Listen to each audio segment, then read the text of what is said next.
Welcome back to the third video in the L'Oreal Paradise Enchanted look kind of mini series. This is the looks that I'm recreating on the back of the L'Oreal Paradise Enchanted palette packaging.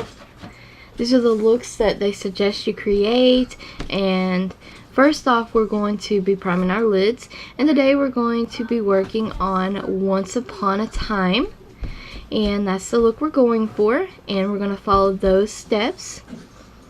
And we're using the e.l.f. Jumbo Eyeshadow Pencil, and this is in like Little Miss Thing or something along those lines, but basically a shimmery gold pencil we're using as a secondary base to have something, this pretty shimmery shadow, something to stick to. We're using shade number 3, and we're going to start by applying that all over our lid, and we're following all of the directions on the back of the packaging and what it tells us to do, because I'm recreating these package looks for you guys. And so we're just gonna apply it all over the lid, and it's such a beautiful shade. Next we're gonna be taking shade number 10. It's also a beautiful shade as well, and we're going to be applying that on the outer half of our lid, right over top of the first shade we applied, and eventually we're going to start blending these two together. These shades blend so easily and effortlessly because a lot of them are similar finishes or they're similar undertone shades, and they're just awesome. Picking up shade number 11, I love this shade in the palette, and we're going to use that a little bit in the outer corner and build that up into our crease area. These shades are very pigmented, you guys. They apply so nice. I can't talk enough about it. And the palette's only $12, and it's great quality. In the past, I've not been the biggest fan of L'Oreal, but I'm digging this L'Oreal palette. I literally own one L'Oreal eyeshadow palette in my collection, other than this one, so now 2. And I just want to go back and reapply colors, and because you know you do the blending and stuff and you lose a little bit of the potency.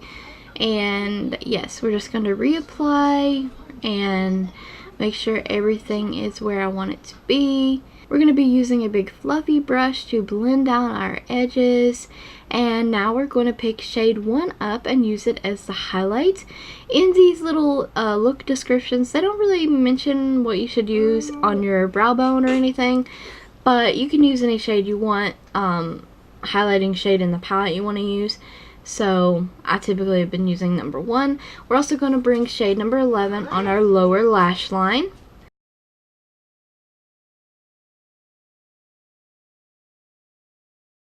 We're wiping away our fallout, and in the inner corner of our lash line we're going to be bringing the first shade we applied down there as well.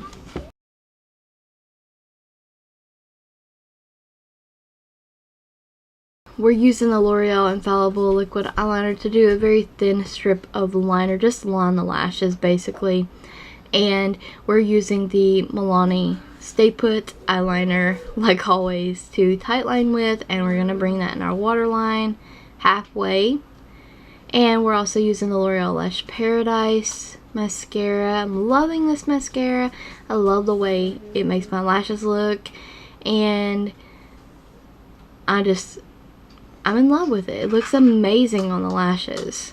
And for the lips, we're using a combination from Maybelline 550 Honey Pink. And then on top, I'm using an NYC Lipgloss and Tangerine to place on top of that to give it a glossy finish. And I just love that combination. We're going to set our makeup so it lasts all day long. I'm using the Wet n Wild Photo Focus setting spray, and here is the entire finished look. How beautiful is that? Once again, these looks make my green eyes pop, and I'm in love with this palette. I can't say enough. Hope you guys are enjoying this mini series still, and let me know in the comments below. Stay tuned for more looks using this palette. Thank you guys again for watching.